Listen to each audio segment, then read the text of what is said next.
Hi, my name is Hayden Dooley, and this is my Module 6 discussion board post. So starting off with question 1, I'm going to be talking about the similarities between families worldwide versus families specifically in the United States.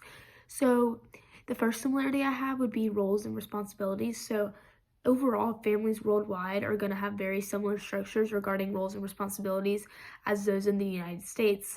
Most of the time, adults are the ones responsible for providing and protecting their children.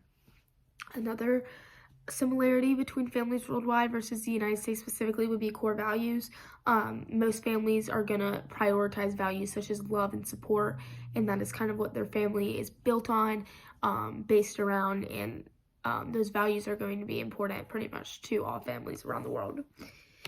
And the last similarity I have would be interdependence, which is basically meaning that family members are going to rely on each other for support, whether it's financial, emotional, whatever it may be. Overall, worldwide, you'll see a common pattern that your family members are going to be your biggest supporters. You are going to rely on them and really rely on them for help when you need it. Now I will be discussing two differences between United States families versus worldwide families, and the first difference I will be discussing is family size and structure. So overall, in the United States, a smaller, more nuclear family, which would consist of your parents and your children, are more common. And in many other countries worldwide, extended families, which would be your grandparents, your aunts, your uncles, your cousins, those types of people, they are all living together or all nearby. That is more typical. In the United States, you aren't usually seeing a whole nuclear family living together or living nearby. It's usually just the parents and the children, but in many other countries, the extended families are all living together, all living in the same area, working as one. And the last difference I have would be cultural values and roles.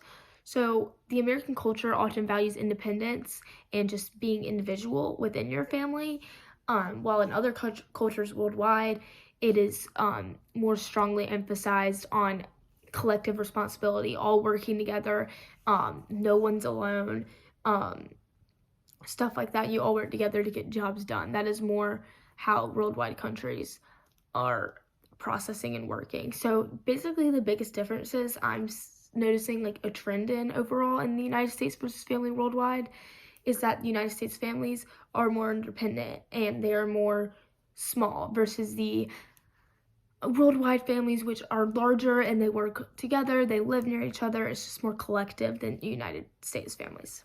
So moving on to question 2, I will be discussing the question of how do most members within a family or friendship spend their leisure time and which types of media do they most enjoy. So typical leisure time activities are going to be often family and friends engaging in various activities together, such as watching movies or TV shows. They could be playing outside, they could be cooking, they could be traveling, any type of activities like that. Your preference for leisure activities are also obviously going to vary on factors such as your age or just what you're interested in. So moving on to media consumption habits within family and friendships can vary widely. Some common media enjoyed include television and streaming services. So there are many streaming services available in the United States: Netflix, Hulu, Disney Plus, HBO Max, Paramount, the list keeps going. But you'll see many families and friends are going to often spend their time gathering together to watch TV shows or movies. Another media consumption habit could be video games. Gaming obviously has become a very popular leisure activity, obviously increased a lot during COVID. And a lot of times we'll see family and friends playing together and they enjoy playing games together and being on the same teams and working together. And the last media consumption habit I will be discussing is social media. So there are also very many social media platforms: Snapchat, Facebook, Instagram, Pinterest, Twitter, more and more. There are more coming out every day, TikTok.